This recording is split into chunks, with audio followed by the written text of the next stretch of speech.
Welcome to the Worth the Wealth podcast, where we dive deep into what makes you truly wealthy and inspire you to believe that you are worth it. We explore it all, from taking control of your mental and physical health, navigating romantic and family relationships, to tearing down the walls around investing in the stock market, real estate, and beyond. Here you'll find inspiring stories of people just like you who stopped waiting for permission, bet on themselves, and are building a life where they don't just have to survive, they get to thrive. And we're going to teach you how to do the same. Together, we will open doors, overcome obstacles, challenge our limiting beliefs, and learn that a wealthy life is simple. You just have to learn how to work for it.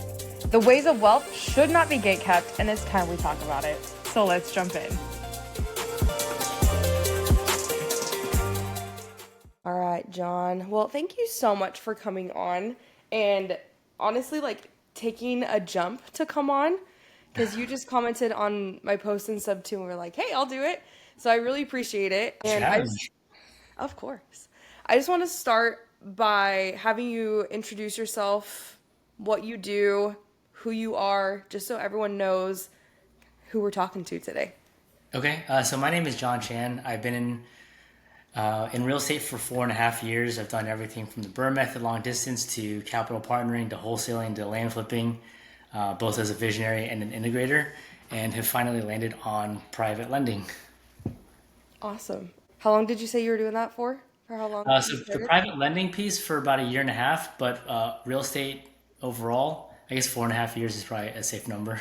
Dang, you've gone through a lot of strategies in 4.5 years. Yeah, so my problem is that I come up with something and then I just go and do it and then realize it's not what I want to do. So it's good to take action, but at the same time, it's sometimes a mess to try to clean everything up afterwards. Yeah. I feel like one thing that isn't talked about a lot is that's something I struggle with too in real estate is I wouldn't even call it shiny object syndrome, but I love a lot of things. Mm-hmm. And so I'm the same way where I want to try everything, and it's hard to stick with one thing. So what made you stick with, or are you even going to stick with, for long-term private money lending?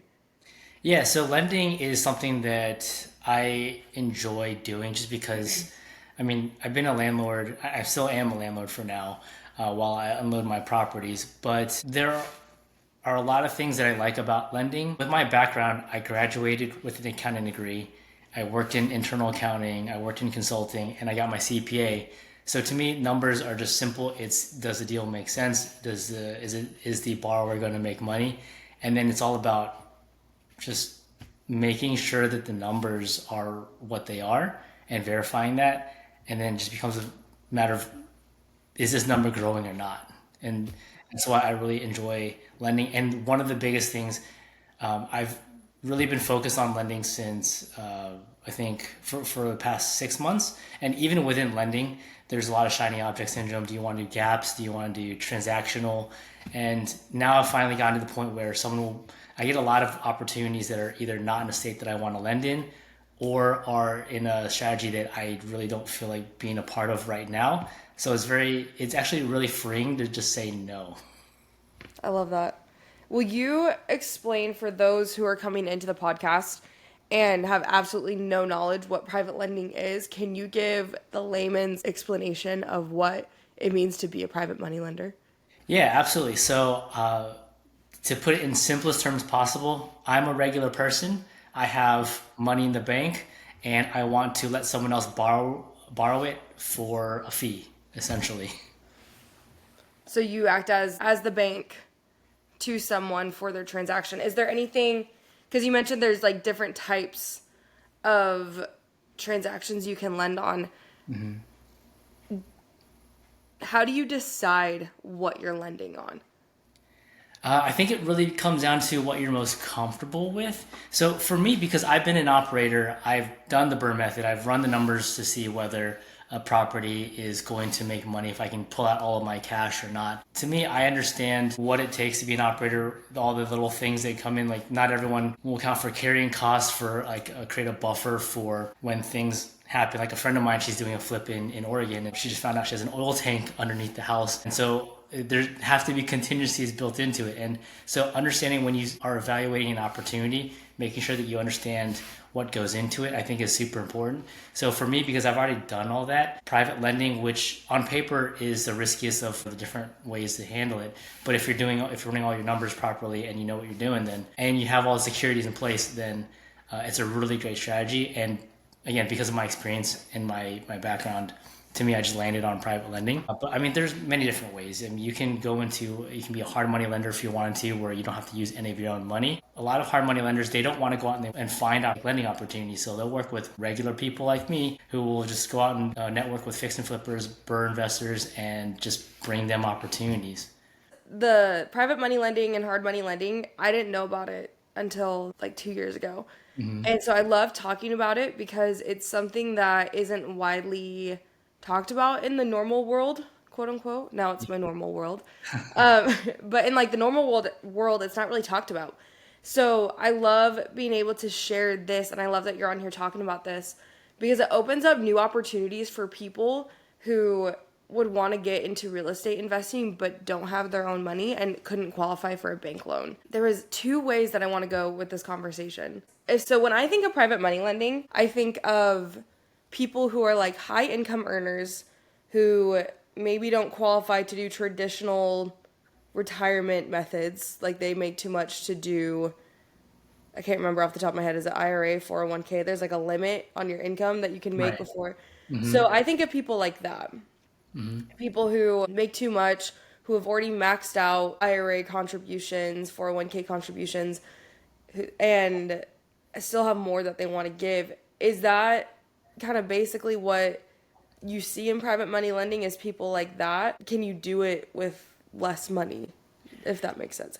Yes. So there are a few different people that I work with. So I'll just go through the different, I guess, avatars of people that I work with. And I was one of them. I wish I had known about lending when I first got started, instead of thinking that to get into real estate, you had to go out and buy. So when I was working in consulting, I had a demanding W-2, and I had two young children at the time, an infant when I first got started, because that, I have unlimited time. Why not start something new? And then family obligations. And so when I jumped in, I did the burr method. But when I go back, I was thinking, well, based on my situation, my goal was to get out of my W-2. Owning property is probably not the best way to do it, because owning property is like step two, where when you have a bunch of cash and you want to save on taxes, that's when you go out and you buy property.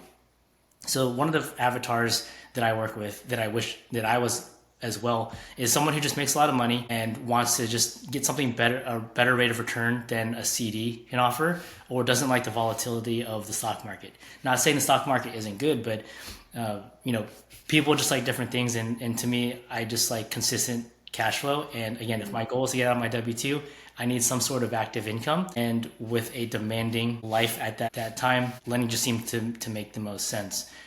So that's one avatar, just busy working professionals that want to place their money in something better than the traditional investing options. Another one is someone who doesn't necessarily have extra money in their checking account, but has switched jobs and has money in old retirement accounts. That's what I did for my mom.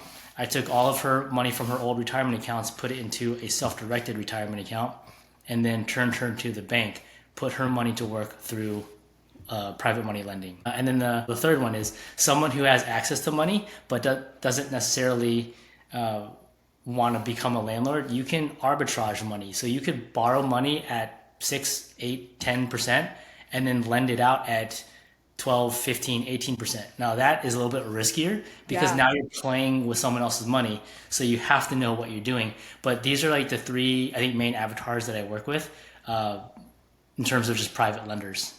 And something that's risky about that last one too is you have to know a lot more different laws, because if you're getting up into that like 18% is usury in Texas.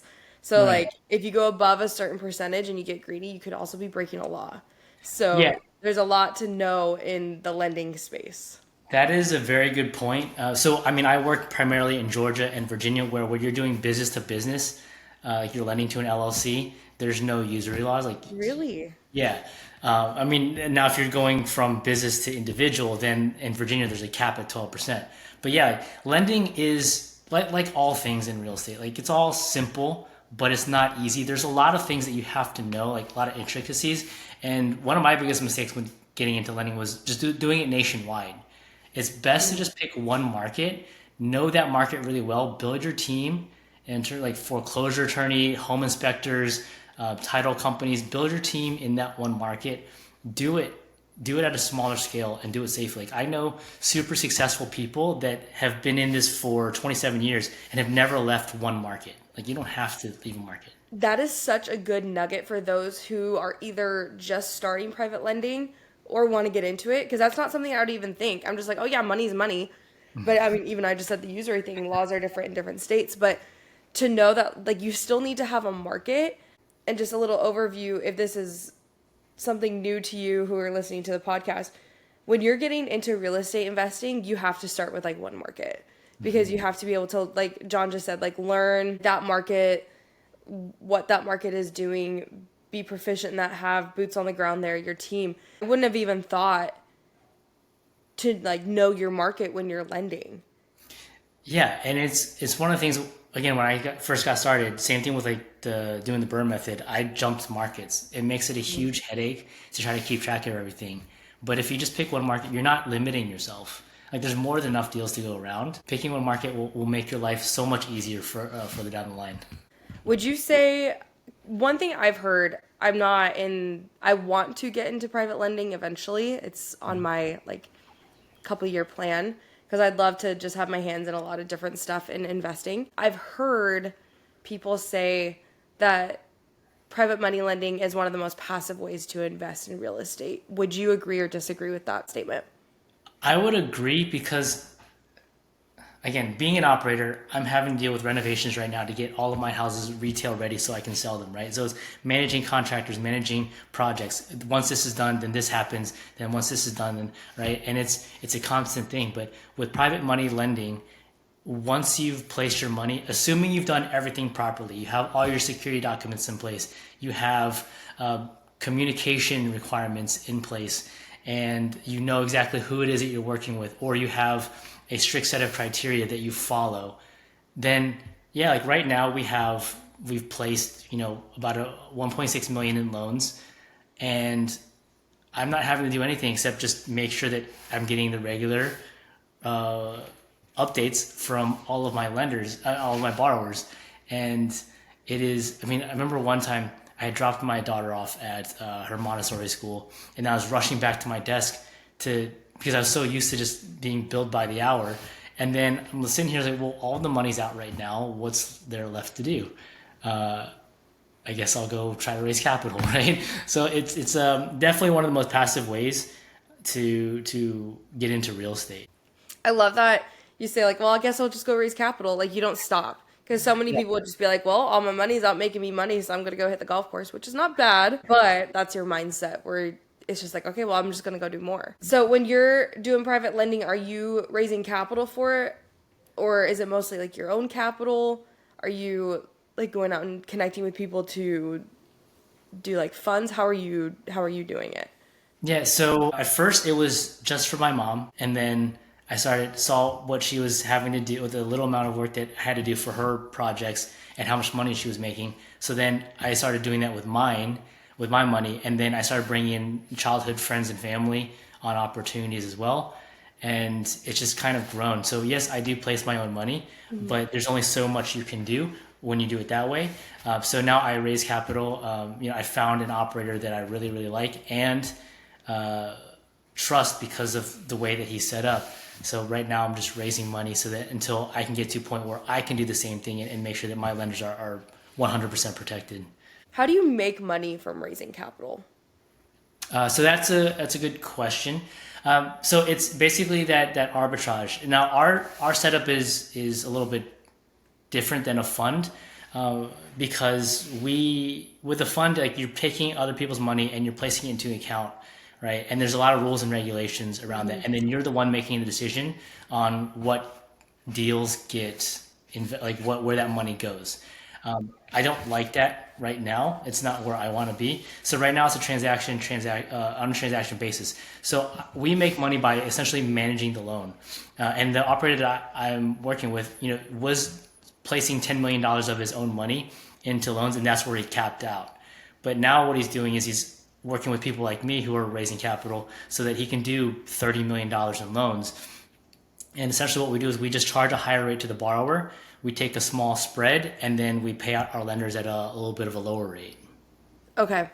So okay, that makes sense. That always confused me because everyone always talks about raising capital and how it's one way to make money in real estate. And I'm like, well, like if they're getting 12% returns, Yeah. I knew there had to be a spread, but I didn't understand how that spread worked. Yeah, and you have to be very careful with that too, because again, there are rules and regulations around raising capital. There are specific ways you can do it and specific ways that you cannot do it. So again, a lot of things to know when you're in this world, because you are dealing with money and there is so much regulation around it. So you got to talk to someone who's doing it and doing it well and has been doing it for a long time, not just for a short period of time, to learn the right ways to do this and to make sure that you're being you're being responsible for other people's resources. Yeah, I think something really big that people need to understand if they're getting into private lending is you have to be ethical. Mm-hmm. And people who are unethical are the ones who give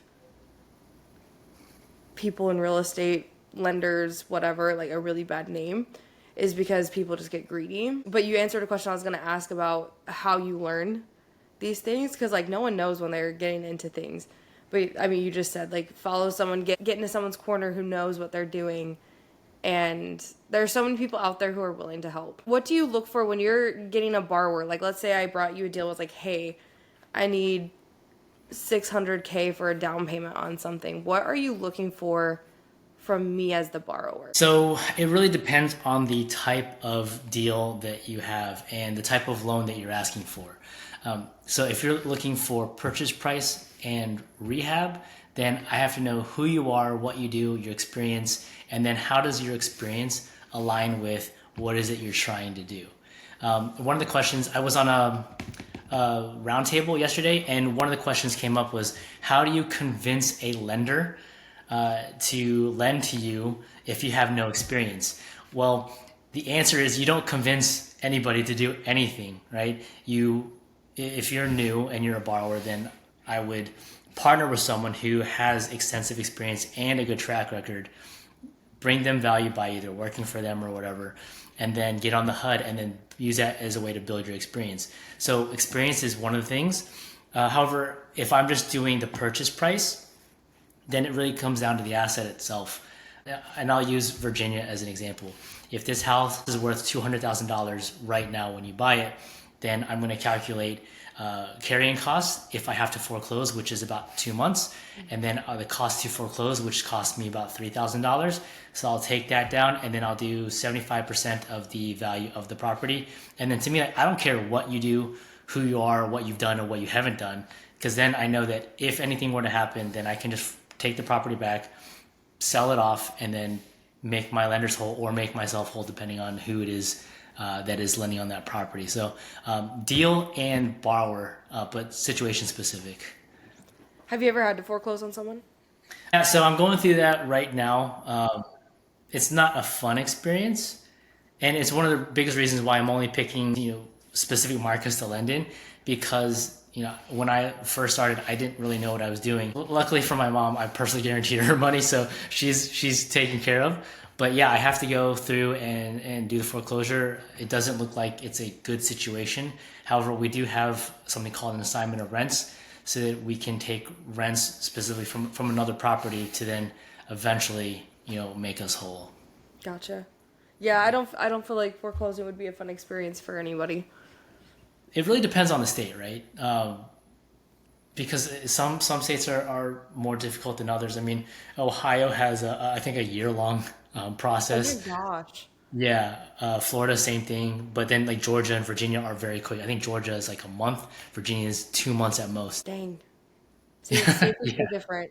Again, just a testament of why you pick a market and stick with it. Because could you imagine being a beginner and having to foreclose on two things, and one is in Ohio, and it's taking a year, but Virginia takes 2 months. Like, that's crazy. Yeah, it is a problem. Like, again, it's we as people tend to feel like or tend to believe that other people will behave the way that we would behave, but that's not always the case. And some people don't mean to screw you. They just Yeah. might get in over their heads. And I mean, I'm dealing with that with two other borrowers right now, but right now I'm trying to bring them resources to help them, get everything taken care of. But again, it's just as a lender, it is passive. But if your borrower runs into issues, you got to be there to help them. Like you're not adversaries; you're on the same team. Yeah, exactly. And I think that's a big thing with any partnership in real estate investing is no matter what's going down, you're still a team. Yeah. Like you're not on opposite sides of the coin. Right. I want to shift a little bit to going back to before you were a private lender. Because I think that story is very relatable. So I want to talk about like a little bit deeper into like where you started and like the different strategies that you tried, what your mindset was going through it, and obstacles you had to overcome in that process. Okay, there's a ton to unpack there. So when I first got started, it was during COVID. COVID hit, everything shut down. I was kind of freaking out because we had turned our breakfast area into like a makeshift office so that my wife and I could work from that area and then have our oldest in the living room and try to, take turns watching her and just being there. And I just remember she was pregnant with our second child, and I was really nervous. I didn't know what was going to happen, and realized that if anything were to happen to either one of us, the other one probably would not be in a good financial spot and probably have to like fire sell everything. And I did not want that to happen. So at that time, I'd been managing my dad's properties in addition to working and all that for about 2 years. And then I had heard that real estate is where people get rich. So I started running the numbers on how much I was collecting for rent for him and then how much he was having to pay. I was like, there's no one getting rich off of this unless they own hundreds of doors. So just YouTubed how to get rich in real estate and then realized that the cash flow is just there to protect your investment, not to live off of. But also ignoring that, thinking that, okay, well, this is all that I know. I'm going to find a way to acquire as many properties as possible. So, from the CARES Act, you could pull out up to $100,000 from your retirement account, tax-free. No, not tax-free, penalty-free. You still have to pay the taxes. So what I did, I just did that for my retirement account and my wife's retirement account. Just said, this is what I'm doing. Do you trust me? She said, yes, just go for it, luckily. And then just started watching Bigger Pockets, YouTube. I remember watching the Burr, I think it was David Green and Brandon, Brandon Turner. Yeah, they had a video, a 2-hour video about the Burr method. I just remember watching it over and over. Then bought the Burr book, then long distance real estate investing, and just didn't know what I was doing. Reached out to an agent, said, hey, your reviews say that you help people with investing. Do you invest yourself? He said, yes, let's go. And I said, this is what I'm looking for. I don't really know why I'm looking for it, but this is what they told me to say. So just went at it. And then he found me some properties, just bought them and started doing renovations. Learned a ton. Is that as far as you want me to go? Do you want me to go further into it? You keep talking, because for me, this is like the bread and butter of what I want people to hear. Because I think there's so many times, even in what you just said, there's so many nuggets. Like you saying you don't cash flow to live off of, you cash flow to protect your investment.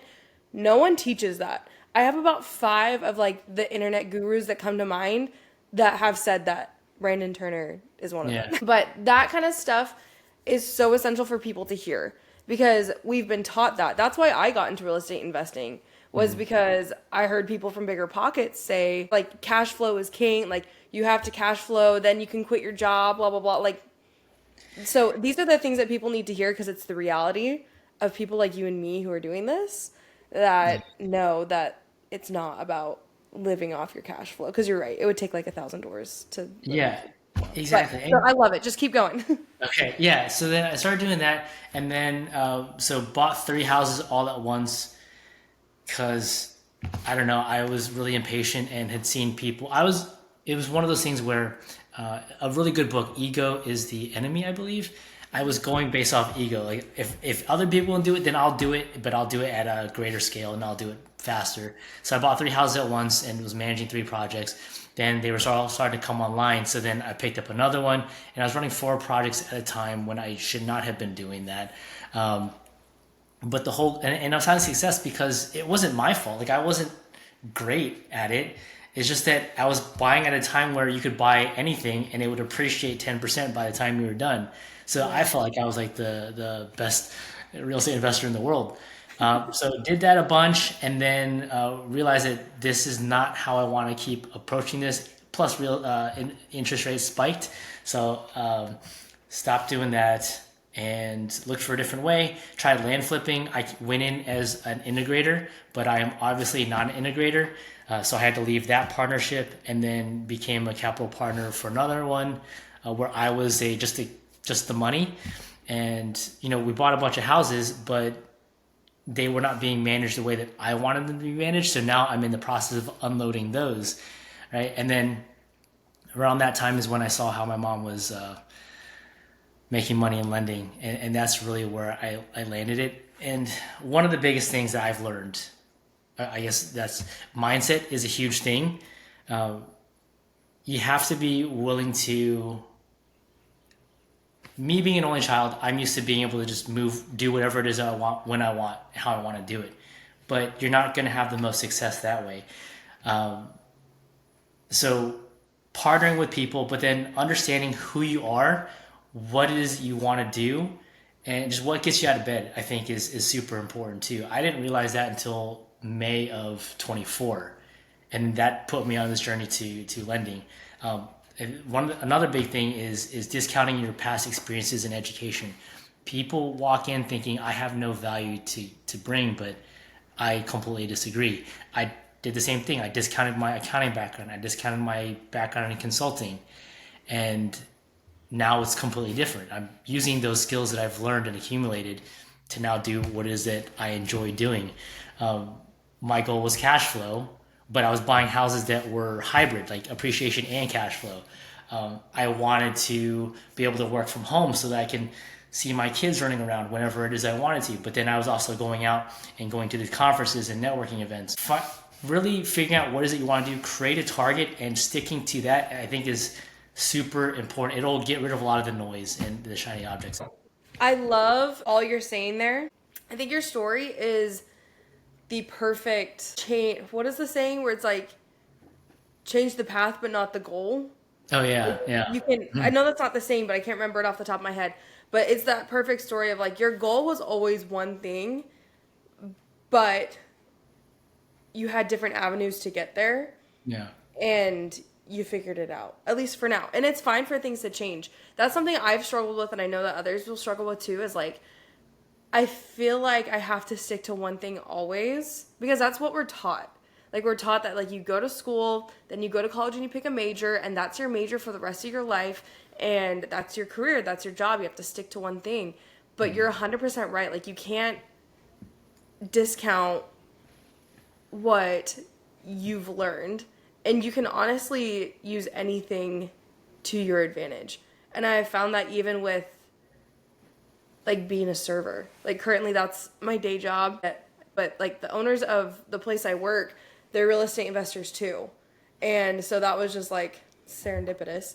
But instead of just working there, I'm using them to my advantage of learning how they're building a business because they're very like grassroots. And so I'm using them and not like bleeding them using Right, them. you're leveraging their yeah. That's a better word. I'm leveraging their experience and leveraging what they're doing currently to build a business. Because one thing that I want to do eventually is have like a resort, a boutique resort, which is what they're building. And so God has placed like literally right in my lap a blueprint of what I want to do in the next couple of years. And I get paid to learn how to do it. And you're building skills for customer service and sales because being in your industry, yeah, it's being in it's tough. You get run into a lot of. I mean, I worked at the CVS for like 3 days, and the number of people that come to you that are just rude for absolutely no Oh reason. yeah. It just, I mean, if you can handle that, like you can handle anything. And it's a winery, so like it's a Oh, bunch of like rich snooty people, which is great. I love rich snooty people because they have it's a money. networking opportunity. It is, and I've definitely used it to my advantage. But I love what you're saying there. Like, don't discount your skills and your abilities, because the people who get rich and the people who can leverage what they know, those are the people who are rich. Those are the people who have the money. Is people who can take whatever life throws at them, whatever skills they learn. Like, if you can use everything as a learning experience, you will get money out of it. And that's the coolest thing, is when you start to get paid for what you know and not get paid for your time. Yeah. Like I've had people who I've talked to like off the clock once I've gotten off but stayed at work. I've had people literally hand me money just for sitting and talking with them. They're like, "You're such a hard worker. You're so great. Here's some money." And I'm like, "What the hell?" Like, I'm like that, and that was my first like concept of like, "Oh, I just got paid to be me." Like, I'm not getting paid. I wasn't serving them. I wasn't their server. They were just like, "Hey, we see what you're doing, and we see that you're working hard, and like you're a good person. Here's money." And I'm like, "Damn, this is what it's like. This is what I'm here for." Yeah, I like stories like that. Stories like yours, where you just kind of found the way along the way, Yeah. and you pivoted when you needed to, because that's one of the big things is in real estate investing in particular, you have to be willing to pivot. The burr strategy doesn't work right now. You Right. cannot, like, I don't know a single person who is burring successfully. And for those who don't know what a burr is, if you don't know, it's, I haven't even thought about the burr strategy in like 10 years. It's buy, renovate, refinance, repeat, right? Rent and repeat. Yeah. Rent and repeat. Okay, yeah, there's more. Yeah. I missed an R. So it's BRR. It feels It's like a couple four or R's. five Four hours R's. like So that. buy, rent. Nope. Buy, renovate, rent, refinance, repeat. Yeah. Hmm. Okay. Yep. Four R's, one B. So it worked really well back in like the 2020s when interest rates were at 2%, Yeah. because you were able to buy a rundown home for cheap, especially in certain markets, and renovate it, rent it out, but then you refinanced it because you had a value add. You renovated it, so you made it from a possibly really distressed home to something good. Yeah. So when you were able to refinance it, your rate was still low. It wasn't like the 6, 7s that we have today.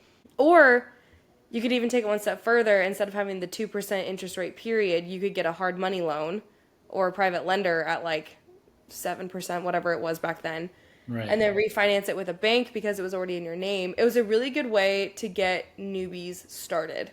And I wish I Yeah. would have taken advantage of that, because you really could get a hard money loan at 8%, arbitrary numbers because I don't actually know what they were, then renovate it, rent it out, and then refinance it, because you didn't have to qualify with a bank. You just had to get a hard money lender or raise capital for it. Refinance it because a bank would lend you on your own house because it's in your name already. And then you'd get that low rate at the higher value. Yeah, so the bird strategy still works. I think one of my borrowers, they're heavy in the bird strategy, but you have to be like one of the best to in order for it to work, because you have to have a good acquisitions team, because you have to buy really deep. Then you have to have your own contract, your own team in place to actually renovate the property, and then you have to have lenders that you've worked with. And so yeah, I mean, there's one group that I'm working with. They just rinse and repeat over and over and over, and they're able to pick up properties and still cash flow. But someone like me, where I don't have my own acquisitions team, I don't have my own labor force, it's going to be a lot more difficult for someone like me to be successful. So that's one of the best things I think for the birth strategy, is that because it's now more challenging, it pushes a lot of the people out that aren't built to handle the ups and downs. And I think I didn't think about it until now that is super important when you're talking to an operator. If they're doing something, they have to have gone through easy times and challenging times. Like if I were to come to me as a burn investor with my track record, I would not have lent to me because I did it when everything was easy. But if I was able to show that I did it when it was hard, then yeah, I would have lent to me. That makes sense. No, that does make sense. And I've heard that in so many different ways. When you have it easy, like you said earlier, you're like, well, I'm the best real estate investor ever. But reality is you just had a lot of easy things, which isn't bad, but the people have to be in tune with reality of there's going to be a deal, whether it's your first deal or your 10th deal, that's a bad deal. Yeah. And for so many people, that's why they're scared to start, is because they're afraid of a bad deal. Well, guess what? Like, that's just how life works. You're going to have bad deals, so you might as well get it done in your first deal. because Yeah. that's the experience. You have to experience the failure in order to be successful. You're paying for education, and it's not like you're bad. Like I've had it one of my burrs where it was supposed to be a $10,000 rehab ended up turning to be $45,000 rehab. Yeah, it was stressful, but I'm still better off with it than without it. I have like $100,000 in equity in that property just because I went through all of that stress and struggle. So, I mean, if you're gonna go do something and you're afraid, like, I think the best cure for analysis paralysis is find someone doing what it is that you want to do in the market you want to do it in, and work for them and learn. Yeah. And I love the point you made of paying for education. So many people don't think about it that way because they think of investing in real estate, investing in general. You can apply this to the stock market too. Is people want to get rich quick. It's human nature. People want everything fast. One, it's how we live. Two, it's that little lizard part of our brain that's like, oh, well, I want to spend the least amount of energy possible to get a result because we're wired to survive. And surviving means conserving energy. So you still have to pay to play in some way, shape, or form. A lot of people don't have that grasped where it's not just about like, oh, well, I'm just going to invest in real estate and cash flow a couple $100 a month on a couple properties and be good to go. Like, no, you have to pay your dues. There is nothing in life that you can get that's worth something that you don't pay your dues on. And you're not paying for a 4-year education in college, but you're going to pay in some way for your career here. Oh yeah. Oh yeah, for sure. I mean, another problem is, well, gurus are a problem, and then another problem is like social media. Everyone sees the check of like, oh, I just wholesaled and got this $50,000 check in my first month. But I mean, did that really happen? And are they set up for success? Like anybody can have success early on, but how can you have sustained success? Yeah. Yeah, it's a huge. And how many contracts fell out to get Yeah. that 50K? And how many phone calls did they have to do? People will talk about it. People will talk about those things, but at the same time, people also glamorize the failures. That's one thing I try to do is like share both sides of things without it being like, well, I had to fail 17 times. Like, I'll get on there and be like, dude, this sucks. This is awful. Yeah, I mean, same thing. Like I'm showing the subflooring that I have to rip out because the vents in the crawl space vent wasn't open. So then a bunch of moisture. Now I have to do all these different things to fix it up. So there's good and bad. I mean, all you see is for most people, all you see is the highlight reel. Yes, it's true. So upcoming year, what do you think your goals are? What do you want to accomplish in the upcoming year? So my goal is to have 25 million out in loans and really focusing on building the systems and staying organized versus what I did in the past was just chasing deals. So this year is 25 million out in loans, whether that's my own money or raising capital for other people's deals, and yeah, and get it to a point where I don't have to be the one to go out and raise capital or be in the business, so that I can go out and do other things. Dan Martell says focus on one. I don't remember the acronym, but it basically says focus on one thing until successful, then you can step away and then go out and do something else. And so that is not something that I was really, not something I realized I should be doing until now. So that is my goal. Love that. That's awesome. If you had one piece of advice for starting investors, whether it be capital raising, private lending, investing, what would one piece of advice be to anyone starting out? I would say come up with your target. I think I mentioned this earlier, but take an audit, break yourself down, and if you have trouble like I do with understanding who you are and what you do, talk to ChatGPT. There's a voice function. You can have a conversation with it. But take an audit of all of the skills and education experiences you've accumulated.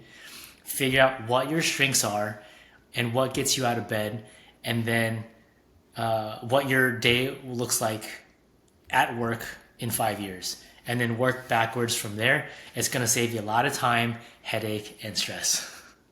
I love that. Use ChatGPT. ChatGPT is the reason this podcast exists. I Oh, literally yeah? sat down with the voice function of ChatGPT. I was like, hey, this is what I want to do. I need a name. I need an outline. Who do I like? Write my posts for me. So Yeah. don't sleep on ChatGPT because you really can ask exactly what John just said and it will analyze you. Yeah, if for those that are actually going to go and do it, just ask ChatGPT. I just let it know. I'm having trouble understanding who it is or what I want to do. This is what I'm trying to accomplish. Can you ask me question by question, interview style, gather this information, and then give me advice from my higher self, right? Love it. Something. I've seen Yeah. that go around. It's I've done that before. It's really cool. Yeah, I love it. For those who want to get in contact with you, either to follow along or to possibly work with you, not for you, work with you. What's the best way to get in contact with you? Instagram, my handle or username, whatever they call it, is JonChanrai. That's the best way to reach out. Yeah. Cool. Cool. Period, not question mark. Awesome. And then one last question, just because this show is worth the wealth. I want to ask what wealth means to you, John. Wealth means being able to do what it is that I want to do, when I want to do it, how I want to do it with the people that I want to. And right now is just I want to be able to be in my family's lives and not have to worry about money. So being wealthy just means that I never have to worry about that. We can just go out and do whatever we want to do just because we think it'd be cool. Felt that. Awesome. Well, thank you for coming in today. I appreciate it. Yeah, thank you so much for having me. This is a lot of fun. Yeah, you dropped a lot of really good information, that a lot of stuff I didn't even know. So I know that a lot of people are going to get really good insight from you and from your story. I hope so. Yeah, of course. Well, that is it for this episode. Thank you for joining us, and we will see you next week.